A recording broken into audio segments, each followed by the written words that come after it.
helping them refinance mortgages and do some advocacy and counseling in ways that are a lot more honest than the new housing bill would give you reason to believe.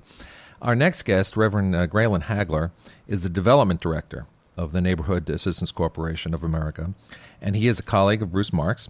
Reverend Hagler is also the national president of Ministers for Racial, Social, and Economic Justice, and he is the senior minister of the Plymouth Congregational Church of Christ in Washington, D.C. He said earlier this week, and I quote, "Our unprecedented Save the Dream event in Washington last week attracted over 20,000 people with unaffordable mortgages. We will be having similar events in the coming weeks and months in New York City, Atlanta, Chicago, Denver, Los Angeles, and Houston to actually help homeowners, while Fannie Mae and Freddie Mac just go on giving massive bonuses to their senior executives. We are out there to help." Reverend Hagler, thank you so much for being on our show. Oh, it's good to be with you, and thank you very much for having me. What might you add to Mr. Marks's comments? I don't know whether you were also listening to the show on the web, but he was saying that basically this housing bill is pretty much a grand deception, that many of the predatory lending practices that got us into this trouble are just being perpetrated, even under the terms of this new housing bill. Sure. I mean, this bill is largely a sham. You got to remember, as we come into election season, basically the Congress of the United States wanted to appear as if they were doing something about the meltdown that was going on in the marketplace. And so basically this deal comes on the table. This deal that basically bails out Fannie Mae, bails out Freddie Mac. It appears that they're concerned and therefore doing something, but the whole paradigm has changed. So this bill doesn't address anything that is currently before us. It really talks, it's predicated upon the point that folks can refinance their houses. Well, how do you refinance your house when you now owe more on your house than what it's worth? That's asset-based lending. And no bank and nobody else will lend in that kind of a climate. So it's really a sham. It's not truthful. It's not real. That's a very good point. Let me actually read you from the bill, and you can pick it apart from us. Of course, the bill has got a number of important parts. Just the big picture is one is the biggest part is people facing foreclosure, but there are also parts of the bill that relate to seniors, that relate to reverse mortgages, new tax benefits for first-time home buyers, for veterans, for property tax deductions. For all consumers, there are new regs regarding fuller disclosure and on stricter broker oversight and licensing requirements. There's $4 billion for the renovation of foreclosed properties in inner cities. There's a provision for tax-exempt bonds, $11 billion in tax-exempt bonds to refinance bad mortgages to be issued by local housing authorities and by states. And then there's a little teeny-weeny provision in there for affordable housing. The bill will create a permanent affordable housing trust fund with the long-term goal of creating rental housing for people too poor to buy.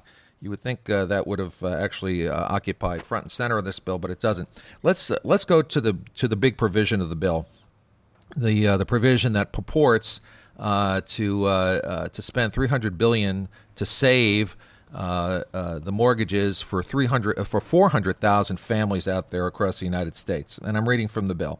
The Federal Housing Administration will be authorized to insure up to $300 billion in refinance mortgages to help borrowers at risk of losing their homes and by trading in unaffordable loans for fixed-rate mortgages backed by the government. To participate, lenders must agree to accept roughly 85% of each home's current value as payment. Borrowers could then apply for the new loan for up to 90% of their home's value, but must prove their ability to pay for the new loan and pay the government a 1.5% annual insurance fee, as well as any portion of the profits made from resale. Reverend, what's wrong with that picture? Well, I mean, what's wrong with the picture, is, first of all, even if the numbers were correct, the 400,000 that's going to be helped, that is a drop in the bucket to what communities are facing and what communities are going through. I mean, the reality is that you have thousands, hundreds of thousands of homeowners that have already basically lost their homes or in jeopardy of losing their homes. And And the issue that we're really being faced with here is that it seems that all of the finance companies that have designed this are almost able to walk away scot-free. Yes, they have some financial pain, but they don't have to take the responsibility for it. And you know, our issue in the Neighborhood Assistance Corporation of America, NACA, is to attempt to force the banks and the mortgage companies, the finance companies, to cure the problem without government intervention, to cure the problem because they're responsible for it, to cure the problem because they were the greedy ones that manufactured the problem in the first place. And how do you cure the problem? Well, by restructuring loans. You say to these companies, you were the ones that brought people through on no-doc loans. You were the ones that convinced people to get into interest-only loans. You were the ones that knew that people could not afford the property and the mortgage product that you were selling them. You were the one that knew all these things, but you were so interested in the bottom line being as greedy as possible that you basically got away with what you could get away with. And also, the federal government wasn't regulating anything out there. The federal government was turning a blind eye, and when they kept hearing stories about people getting into trouble, they blamed basically the consumer. They didn't blame the financial entity. And so what we're saying is that you got to restructure the loan. You got to eat some of the principal. You got to eat the interest rate, because the reality is what we're going to do is we're going to get people to understand what they can afford, and we expect that the financial entity to accept it. With our last guest, Bruce, I made the point that I've been using the metaphor of mad cow disease lately. That the real reason that Fannie Mae and Freddie Mac were bailed out is because Wall Street is so enmeshed into them in the multi-trillion-dollar swaps and derivatives market, totally unregulated by the feds, very little understood, even by guys like Dodd and Barney Franks, that Wall Street is so enmeshed in them, as they were with Bear Stearns, that these financial institutions can't be allowed to fail, and that what this housing bill really is a bailout for all of Wall Street that rolled the dice on this market and lost. How do we register that protest? Well, let me sort of also approach it this way, because it is a bailout also because there are many Congress folks and senators that have looked to Fannie Mae and Freddie Mac over the years to sponsor projects and development in their home districts.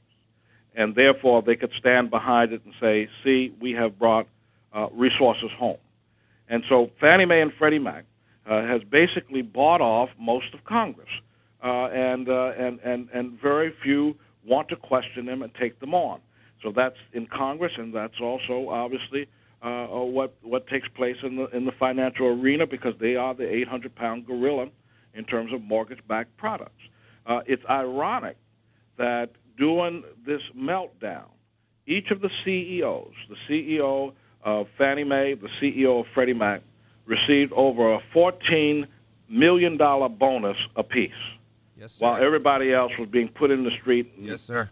And virtually losing their homes. Let me read those numbers to you, as a matter of fact, because I just wrote an article for the Alternative Weekly Press, and they're hot off the press.